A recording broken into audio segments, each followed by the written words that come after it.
It all started with a phone call on a rainy evening in 1994. Father Michael, a well respected priest in the small town of Amberley, was asked to perform an exorcism on a young woman named Sarah. Sarah had recently begun experiencing disturbing behavior, speaking in strange languages, violent outbursts, and severe paranoia. Her parents, devout Catholics, believed she was possessed. Father Michael, skeptical but faithful, agreed to visit Sarah. He didn't believe in possessions, not in the way the movies portrayed them. But what he was about to witness would change his life forever. The family's house was isolated on the outskirts of town. The moment Father Michael stepped through the creaky front door, he felt a thick, oppressive air. The house was dimly lit, with shadows dancing in the corners. The sound of low murmuring echoed from the upstairs bedroom. It was Sarah. Her parents greeted him with a sense of desperate hope, eyes wide and faces pale. They led him up the narrow staircase to Sarah's room. As Father Michael entered, a shiver ran down his spine. Sarah was not the young woman he remembered from church services. Her skin was ashen, eyes sunken, and she glared at him with a malice that felt otherworldly.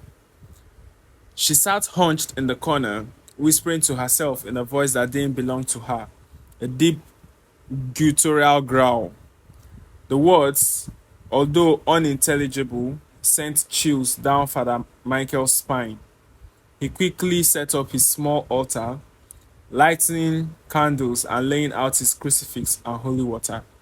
As he began the exorcism, Sarah's behavior became more violent. She screamed, thrashing her body against the walls, eyes rolling back into her head. Her voice changed, deepening into a monstrous tone, as if something else was speaking through her.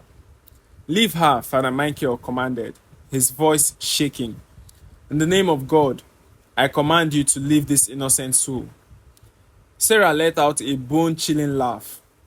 You think I fear your God? The voice sneered. She is mine. At that moment, the room grew icy cold.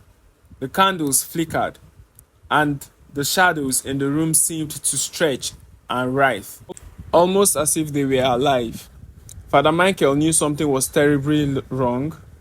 He continued the prayers, but Sarah's feet grew worse. She began to levitate, her body lifting off the ground as an invisible force seemed to pull her up by an unseen string. Her parents, terrified, clung to each other in the corner of the room, whispering prayers under their breath. Suddenly, Sarah dropped to the floor with a sickening thud.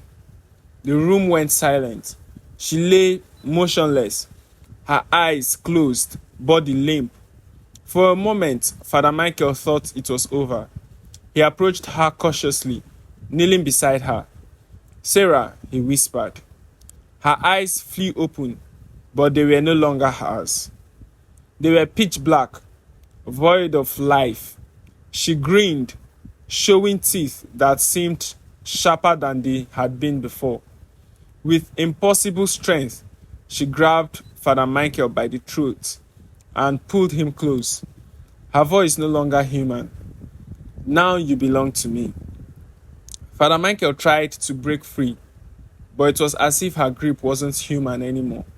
Just as he began to lose consciousness, Sarah's body convulsed violently and she collapsed, releasing him. Father Michael staggered back, gasping for air. The room seemed to turn to normal, the oppressive darkness lifting slightly. Sarah lay still, breathing shallowly, her eyes closed. Her parents rushed to her side, and for the first time, there was peace, or so they thought. 3 days later, Father Michael was found dead in his home. The official cause was a heart attack, but those close to him knew better. Strange things had begun happening in the days after the exorcism. Lights flickering, whispers in the night.